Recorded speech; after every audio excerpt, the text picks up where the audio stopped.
This is the second video on the C7 rifle. In this video, you will learn the following: strip, assemble, and clean the rifle. There are 2 degrees to which a rifle can be stripped: field strip and detailed strip. In order to clean and maintain the rifle properly, a soldier must know how to strip and assemble it. The rifle will not be stripped by the user beyond the details described in this lesson. The first stage of this lesson will cover field stripping, which is carried out for daily cleaning. First, carry out the safety precautions. Do not operate the trigger. Next, ensure the selector is set at S. Push-pull the takedown pin to the right. Pivot the upper receiver group upwards. Pull the cocking handle partially to the rear and pull the bolt carrier group out of the upper receiver. Push the cocking handle fully forward. Lay the rifle down. Note, all parts should be laid out from right to left in sequence. Remove the retaining pin from the bolt carrier. Slide the firing pin out of the rear of the bolt carrier.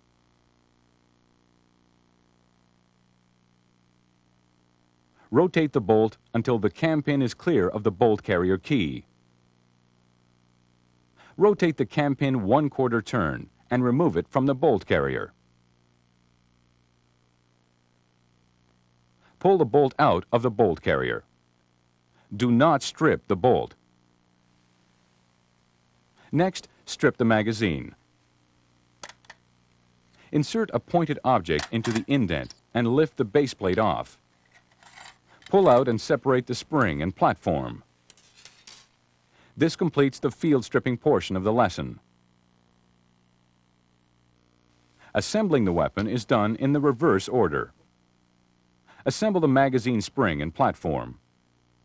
Insert the spring and platform into the magazine opening and compress the spring. Engage the notch of the base plate into the indent in the side of the magazine. Next, assemble the bolt and bolt carrier. First, pick up the bolt and bolt carrier. When placing the bolt into the bolt carrier, ensure that the cam pin hole with the indentations are at the bottom. Next, insert the bolt into the bolt carrier. Then insert the cam pin and rotate 1/4 turn, locking the bolt to the carrier key. Insert the firing pin into the rear of the bolt carrier and slide the firing pin fully forward. Insert the retaining pin into the left side of the bolt carrier, ensuring it is flush with the carrier. Ensure that the bolt is fully forward in the bolt carrier by pulling the bolt fully forward. Do this prior to placing the bolt into the upper receiver. Pull the cocking handle partially to the rear. Insert the bolt carrier into the upper receiver so the bolt key is properly aligned and slide the bolt carrier forward. Push the cocking handle fully forward. Ensure the selector lever is at S. If the selector lever is at automatic, the automatic sear will interfere with the bolt carrier when the upper receiver is closed down upon with the lower receiver. Close the upper receiver by pushing down and engage the takedown pin until it is fully seated. Once the weapon has been assembled, it must be checked to ensure that it has been correctly assembled and is operating. This procedure is known as the function test.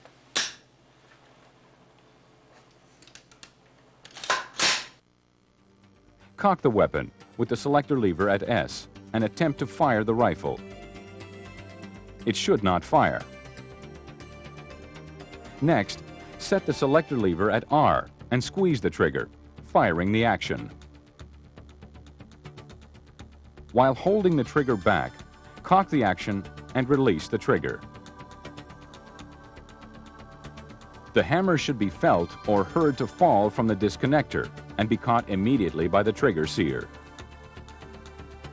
Squeeze the trigger. The action should fire. Set the selector lever to auto. Cock the rifle. The hammer should be held by the automatic sear. Squeeze the trigger, firing the action. While holding the trigger to the rear, cock the action. As the bolt carrier moves fully forward, the hammer should fall to strike the firing pin. Release the trigger. Set the selector lever to R. Close the ejection port cover. The function test must be completed after assembly to ensure that the C7 has been correctly assembled and is in operating order. Now that you have learned to field strip your weapon, in the next stage we will take you one step further and review detailed stripping.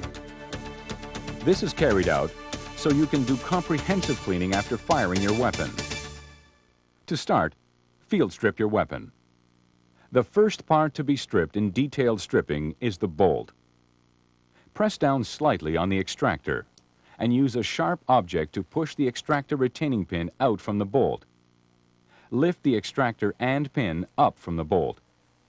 Do not separate the extractor spring from the extractor. The extractor will not be stripped from the bolt. Remove handguards from the upper receiver assembly by pulling the handguard slip ring towards the upper receiver. Then lift each handguard away from the handguard cap and put them down. Next, push or pull the receiver pivot pin at the front of the magazine housing and separate the upper receiver from the lower receiver. Remove the cocking handle from the upper receiver by pulling the cocking handle to the rear and pressing down on it. Pick up the lower receiver group and depress the buffer retaining pin slightly. Slowly ease the buffer and return spring forward until they are clear of the buffer retaining pin. It may be necessary to depress the hammer to allow the buffer and return spring to clear the hammer as they are pulled out of the butt and receiver extension assembly. Separate the buffer and the return spring. Set the selector lever to R and, controlling the hammer, fire the action. No further stripping will be done by the rifleman. Assembling the rifle is done in the reverse order. First, pick up the buffer and return spring and assemble them. Next, pick up the lower receiver group. Depress the hammer to the cocked position. Insert the return spring and buffer into the recess in the butt and compress the spring. Make sure that the buffer makes contact with the retaining pin by giving a slight twist on the buffer. Next, pick up the upper receiver and the cocking handle. Insert the cocking handle guide ribs into their recess in the upper receiver and push the cocking handle fully forward. Pick up the lower receiver group and attach it to the upper receiver group by pushing the pivot pin at the rung of the magazine housing into place. Next is the handguards. To replace the handguards, pull the handguard slip ring towards the upper receiver. Then place each handguard in the handguard cap and release the slip ring. Ensure that both handguards are seated. Lay the rifle down and pick up the bolt and extractor. Place the extractor into the groove. Pressing down with your thumb, line up all holes and replace the extractor retaining pin. Your weapon is now in the field strip state. The third stage of this lesson is cleaning the C7 rifle. Regular maintenance of the rifle by cleaning and inspection is essential and is to be carried out on a regular basis as required, before firing and after firing. A cleaning kit is provided with the C7. The kit is contained in a case in the butt of the weapon. It consists of the following parts: the case, a 4-piece rod, a swab holder, a bore brush, a chamber brush, a bolt key brush, a container of cleaner lubricant preservative, CLP, pipe cleaner, swabs, 25 millimeters by 25 millimeters. The maintenance concept is to use cleaner lubricant preservative, or CLP, for all temperatures and conditions. No other oil, solvent, or lubricant is to be used. The CLP must be shaken vigorously before use to ensure that the Teflon particles are returned to suspension. When correctly mixed, the solution should have a milky look. CLP must be applied in very limited amounts, as too much will cause stoppages. Even when wiped dry, the lubricant is still at work on the weapon. Regular cleaning of the weapon consists of cleaning the chamber, which is cleaned with the chamber brush fitted to the cleaning rod handle. The flash suppressor, using the bore cleaning brush. And finally, the barrel, which requires the 4-piece rod, bore brush, and swab holder. Attach 3 rod sections together, but leave each about 2 turns short of being tight. Attach the swab holder, leaving it 2 turns short of tight also. Place a swab moistened with CLP in the swab holder. Point the muzzle down. Insert the end of the rod without the swab holder into the chamber. Let the rod fall straight through the bore. About 50 to 75 millimeters will stick out of the muzzle. Leave the rod in for 7 seconds. Pull the rod through the bore and out of the muzzle. The rod will twist tight as it is pulled through. Replace the swab holder with the bore brush and repeat the drill. The handle will have to be placed on the rod to pull it through. Repeat this action several times. The rods will have to be loosened after 2 or 3 repetitions. Pull through a dry swab. Pull through a swab lightly lubricated with CLP. Bolt and carrier. Clean the interior of the bolt key with the bolt key brush. Using a pipe cleaner, ensure the interior is clean and dry. Next, using a CLP lubricated swab, clean the outer and inner surfaces of the bolt, firing pin recess and firing pin. Firing pin hole, use a pipe cleaner. Locking lugs, and the area behind the bolt ring and under the lip of the extractor. Clean the ejector by holding the bolt ejector down, extractor up. Place a few drops of CLP around the ejector. Place a dummy round or empty casing under the lip of the extractor and rock it back and forward, compressing the ejector. Repeat several times until the ejector moves in and out smoothly. Wipe off excess CLP. Lubricate the bolt and carrier.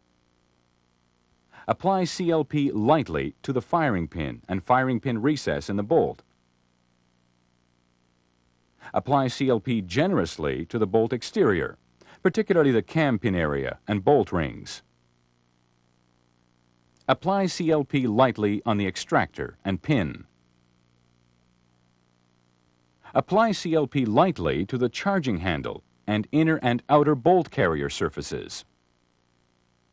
Apply CLP generously on the slide and cam pin area. Dry the bolt key and place 1 drop of CLP inside the tube. Upper receiver. Clean the external surface with a CLP lubricated swab and the nylon cleaning brush from the section cleaning kit. Wipe dry. Clean the exterior of the gas tube, which protrudes into the upper receiver, using 2 rod pieces and a bore brush. Use a pipe cleaner to clean as far into the gas tube as possible. Clean the inner surfaces of the upper receiver. Lightly lubricate the inside of the upper receiver, outer surface of the barrel, front sight, and the surfaces under the handguard. Depress the front sight detent and apply 2 or 3 drops of CLP to the detent. Depress it several times to work the lubricant into the spring. Lightly lubricate the locking lugs in the chamber entrance.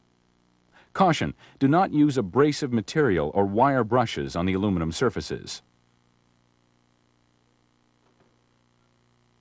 Lower receiver. Clean the external surface with a CLP lubricated swab and the nylon cleaning brush from the section cleaning kit. Wipe dry. Clean the interior, paying particular attention to the magazine housing and trigger group. Caution, do not strip the trigger group. Clean the drain hole and the butt using a pipe cleaner. Clean the inside of the buffer tube using the rod and swab holder. Wipe the buffer and spring. Lightly lubricate the buffer and spring and inside the buffer tube. Apply CLP generously to the trigger group, takedown pin, and pivot pin. Butt and hand guards. Clean external surfaces. Do not oil nylon surfaces. Magazine. Wipe with a dry swab. Lightly lubricate the spring. Do not oil the body or magazine platform. Bayonet and scabbard. Clean and lightly lubricate metal parts. This completes the regular cleaning of the C7 rifle. 3 other types of cleaning take place: cleaning before firing, cleaning during firing, cleaning after firing. In cleaning before firing, inspect the weapon to determine if it requires additional cleaning. In most cases, wiping exposed surfaces will be sufficient. If it is necessary to clean the weapon, it should be done as explained, except that the bore, face to the bolt, and chamber must be free of lubricant. When reassembling the bolt and carrier, ensure the gaps in the rings on the bolt are staggered to prevent gas loss. Cleaning during firing. During lulls in battle, if possible, clean and lubricate the rifle as follows. Clean the firing pin, pinhole, and all surfaces of the bolt carrier. Clean the bolt key with a pipe cleaner. Clean and lubricate the slide and cam pin area. Pull a lubricated swab through the barrel. Lubricate the locking lugs in the chamber. Cleaning after firing. As soon as possible after firing, a light film of CLP should be applied to the gas-affected parts. If possible, the CLP should be allowed to work on the weapon for a minimum of 30 minutes. Following that period, regular cleaning should be carried out. Reassemble your weapon and carry out the function test. This completes Lesson 2 on the C7 rifle.